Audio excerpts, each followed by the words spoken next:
Uitdagende venues, jy sukkel nie net met die hyacinte nie, maar hierdie tyd van die jaar dan begin hierdie winter sluik of snotterbelle losraak en hulle kom op. Ek het by Henny Breed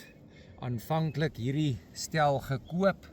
en soos dit maar is met ons boere, ons is nooit tevrede nie, het ons aangepas. So wat ek anders gaan doen het in plaas van 'n backlet,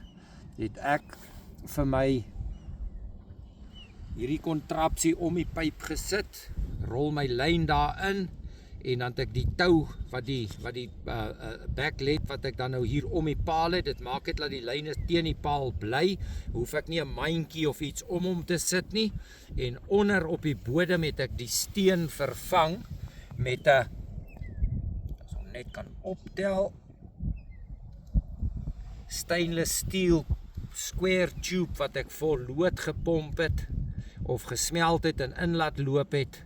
So wat nou hier gebeur is, die wiel sal omval, maar nadat hy omgeval het en as die hyacinte hom druk, sal hy weer regop draai wanneer die hyacinte weg is. En dis maar my kontrapsie om Rodekoppies baas te raak, is nie 'n maklike venue nie. Party daar staan jy met hierdie kontrapsie nog steeds in die hyacinte en water snotterbelle beklei.